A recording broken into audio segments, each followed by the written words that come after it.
career, he's got to have an edge. I mean, this is the king of mid right now. The king of the north, the king of Nigma, the king of the mid lane. You know, back at TI6 boot, Sumail was training one-on-one. He asked to train against me. I think I played him in around 21v1 matchups mid. I got demolished every single one.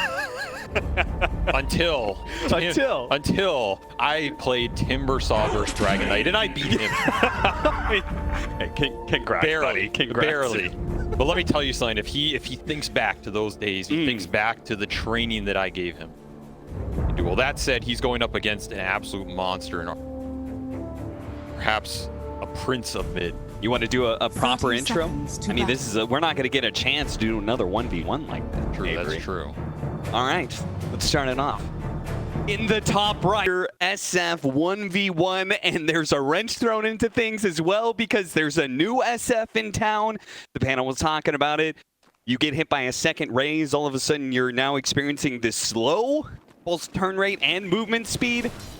So that is definitely going to be a little bit of a wrinkle as we're already going to start off with some early raises, double raising each other already. Instant raise action, triple mango for Armel. No mangoes for Sumail. Really? The man who innovated the mango. The innovator himself, back to innovating the Fairy Fire Bottle Rush strat. I don't think I've seen this in at least 3 or 4 years here. Oh, Armel managed to keep his creep wave outside of the tower while Sumail to 2 kills or first to tower. It's going to be kills here. Oh, yeah. They're going for the blood, going for the judging. Range creep deny. Ooh. All about those early range denies. That's what sets the mental tempo of this. It's all about the style, the cosmetics you bring in, the mentality that you're bringing straight off the bat. Earlier denies, sets up the lane pressure, gets you the early souls. If you fall behind, you have to rely on a mango kill. Sumail beginning to bring it back a little bit as he's now evened up in the CS. Bring it back. Creeps. The king of mid, the king of the CS wards. You know how long this guy has been playing mid SF, man? This goes back 10 years to those land cafes in Pakistan where he was training with his brothers, where he had to defeat them first to come here to victory. 2 denies in that creep wave as Sumail pushes it into Armel. And surprisingly, despite the mango build, Armel, I expected to, Armel, he's getting aggressive. Time to use those mangoes, put him to good work. He's going to hit that 3rd raise potentially. It's going to be a good amount of damage, but he opts not to. Last hits for sure, but net worth-wise, you invest the early mangoes, don't get the kill. Sumail rocking a bottle if you can't refill. Maybe the master himself falling a little short of his own standards. Yeah, talking about using these consumables. The flag bearer is actually pretty important in this one. Wow, this is the new patch 1v1. I didn't even think there would be a flag bearer in the one-on-one mode. I don't know if they thought there'd be, but I guess there is.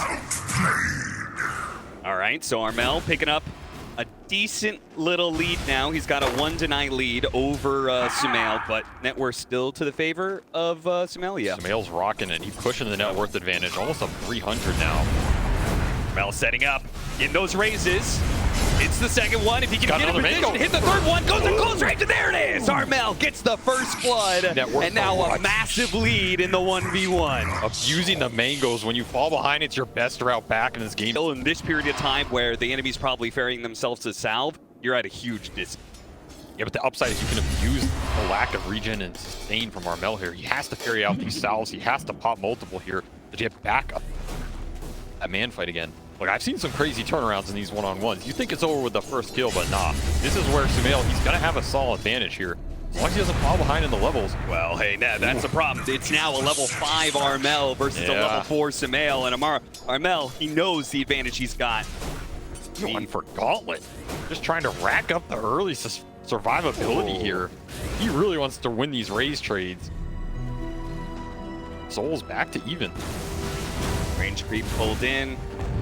Water rune spawn. All right, so the second round of runes does spawn. There it is. Yeah, this is an early investment paying off here. Time to abuse that region to the max. Well, yeah, he's going to have to abuse it because Armel is still abusing that level advantage he's got. Sumail's about to even it up, though.